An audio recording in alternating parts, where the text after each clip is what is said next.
Welcome back to Ron's Radio Corner. And in front of us we have the M-Amazup RD-305S. So this is another small portable radio. I think a few videos back I posted I think a JASM portable radio. Liked it a lot. When I got it, the listing I got it off of listed it for like $10, but I saw the same radio going for something like $35 or so. For $10, I thought this is an amazing radio. For $35, I thought it lacked a little polish and some key features. Since then, I've gotten a few other radios, the Prunus J120, which I just put a review up of. Another M-Amazup that looks like a cathedral radio, not really a portable, but it's got a molded handle. I think it's easy enough to carry around. And then we have this, the M-Amazup RD-305S. Now,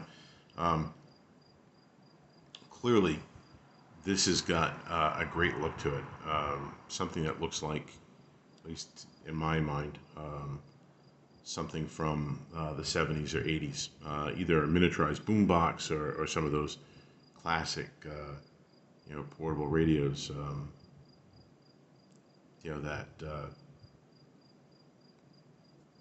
Sanyo, Sony, Panasonic, some of the GE stuff from the 70s.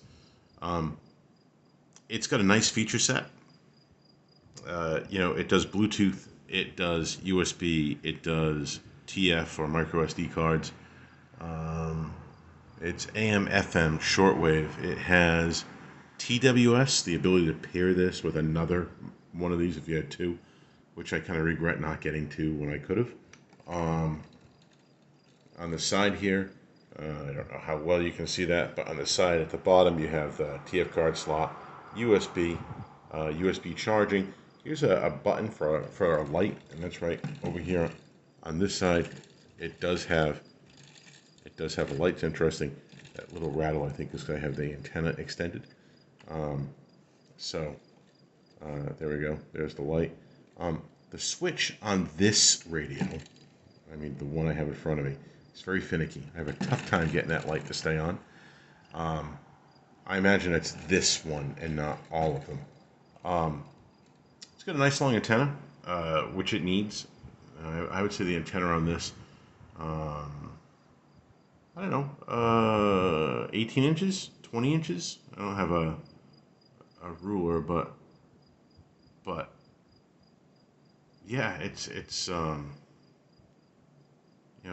definitely a long antenna, but it also happens to be one of those radios that I find when the antenna is down, you really can't pick up much more than the strongest of your local channels, which disappoints me because I have other radios that have no problems picking up channels without having to extend the antenna. I think today with the DSP stuff, like everything should be really good at picking up channels. There's a few things about this radio I don't like, and I'll say those just to get them out of the way. One, the dial. The low numbers are over here on the right, and you scroll over to the left, which is the opposite of what we're used to here in the US. Two, it doesn't have a backlit dial, which, I grew up where your basic radios like this didn't have, a lot of radios didn't have backlit dials, but today it seems like it'd be so easy to install one. And when you're looking at a radio that, I think when I got this, the ads were for about $25, but I see it in the 30s, and you just think, if you can pick up something for $15, $16 with a backlit dial, then everything that's more expensive should have one too.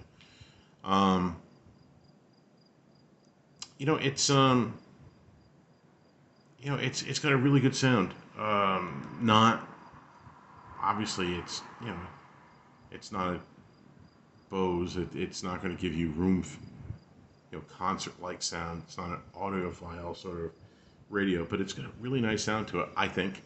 I got to be a little careful here. Antenna's up, so we should have good reception. Oh, one thing I should point out about the dial, I said I don't like that it runs from you know, from right to left. It's also inaccurate, much more so on AM than FM. You know, on AM, you know, I was listening to something like 1300. I was tuned to what probably would have been like 1500. Um, on FM, there's stuff that I'm used to hearing around 89 point something that on this dial is reading over 90. So, like I said, not terribly accurate, which is a little annoying. Um, I think on a $15 radio, you're okay with it, kind of. Word, hey, it's better apparently than saying hi, hello, or dear so-and-so.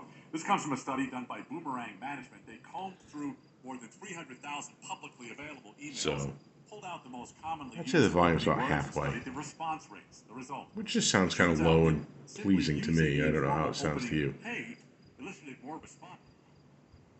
They had the ball at the like 3-yard line and fourth down.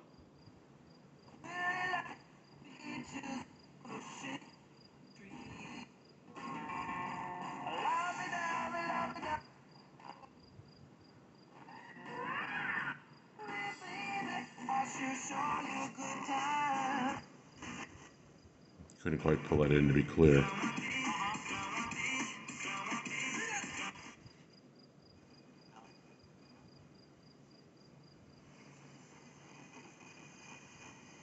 Ready to help, and they offer law enforcement and military discounts.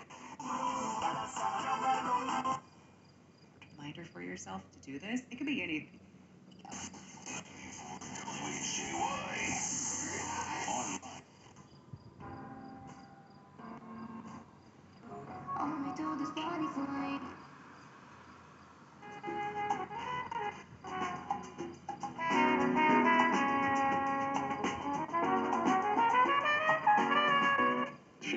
Covered by another artist on an album. Eerily, the recording also came out not even a couple of months after Gil Scott-Heron's death in 2011. It's interesting, and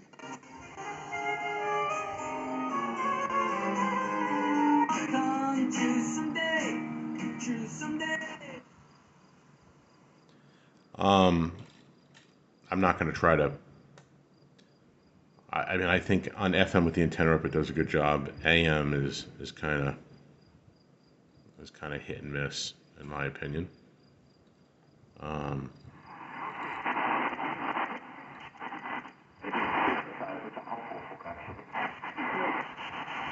the figure that is the angry 2-year-old Billy.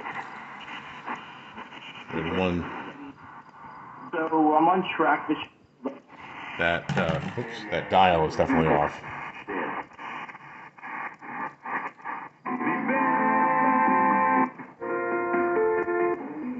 The creative odd.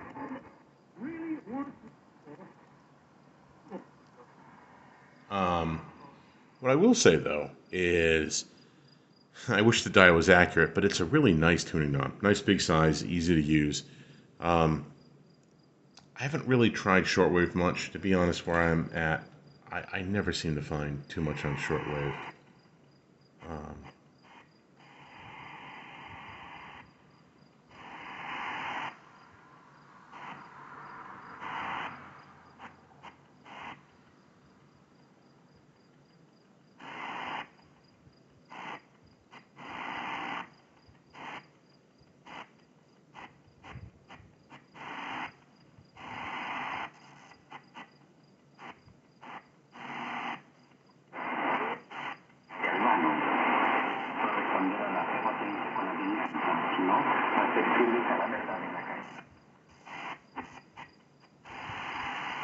Yeah, so I think shortwave is really going to be depending on where you are. So, when you go into MP3, which is Bluetooth mode, unless you had a USB drive in there or a micro SD card in there, you get this nice little light show, which, again, I'm a little disappointed that this doesn't light up or have the option to light up. They give you a flashlight on the side, and you get this nice light show. This button up top helps toggle through some of the different light show settings. There's none. Kind of nice, kind of fun. The other buttons here would be to, go back a track, forward a track, pause, and play. I gotta say, it's kind of funny. I've had this radio sitting on my desk probably longer than some of the other radios that I've reviewed, and I've just never gotten around to trying a USB drive on it and seeing how that functions. Um, or I don't even think I've used Bluetooth. So uh, it's just I don't know. It's been a little bit of a crazy summer, and I've had some things going on, but I have listened to it extensively. I ran the battery down. It's got one rechargeable battery here in the back. Let me lower this really long antenna down. Um, it's an antenna that not just goes up and down, but it'll swivel out and about. I haven't played around with the solar panel. I don't know how effective that is. I tend to look at those as a bit gimmicky as well. So there's your one rechargeable battery. Um, it's an 18650. I'm not exactly sure what the specs are on it, but I got pretty good life out of it. I've been listening to this radio quite a bit, either for some local radio programming or with my AM and FM transmitter. And it took a while before that battery ran down. Love the handle. I think that's such a great touch. One thing about the battery is I had the opportunity to go to the beach recently, and I figured, I'll take a radio with me. And I was going to grab this one since I had been listening to it, and I thought it'd give me the opportunity to play around with the Bluetooth. And then I said, I don't know how fully charged that battery is. And it doesn't give you the ability to throw, a D battery in it or a couple of double A's or something. So I ended up taking my M-Amazup, which has a rechargeable battery in it, but can also run on 3 AAA's. And it worked just fine. Although, to be honest, different radio, right? The M-Amazup, I found that I couldn't get any radio stations on it unless I put the antenna all the way up, which again kind of annoys me. But being at the beach, maybe I should have expected that. I don't know. So this is a really nice radio. Kind of fun. Great look to it, if particularly if you're a 70s or 80s child and you remember radios like this. I do wish it had that backlit dial. Size-wise, I mean, I think we're awfully close to the territory, size-wise, of that Solar Observer. Solar Observer sits a little taller, and not sure how well I'll get these in here. It's a little thinner, right? This is much squatter radio. But I think what's interesting is that the Solar Observer, does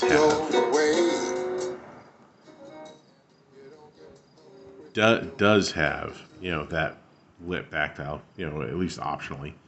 One of my big regrets with the C Crane discontinuing this radio is I think this is a great radio. And in fact, Todderbert just had some Facebook post up where he showed this and was saying this was still, worthy of a pickup. And I think if you can find one for the right price, particularly if you can find one still new in a package, it is a great radio. But now the problem becomes,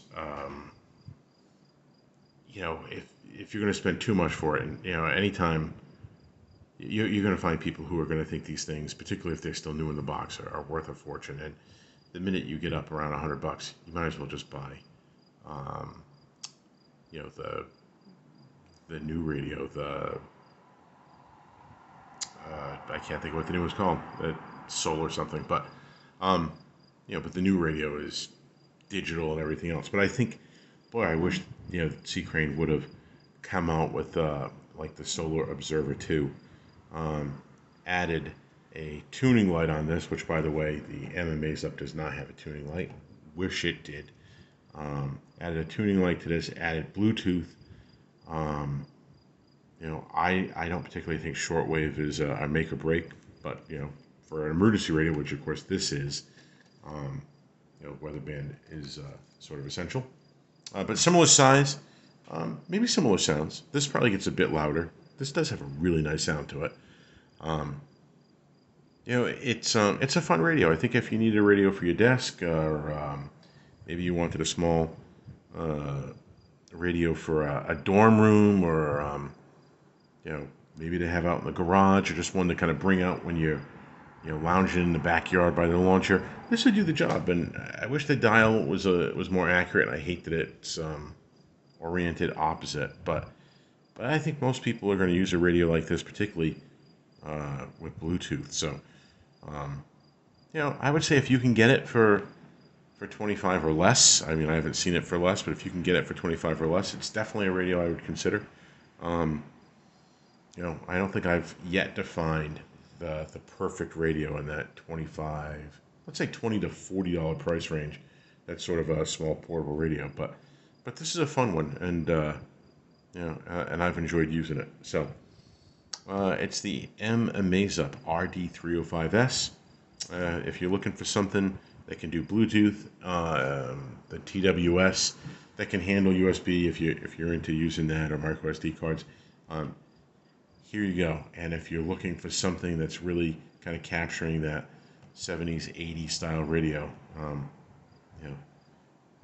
this may be the one for you. So, thanks for watching.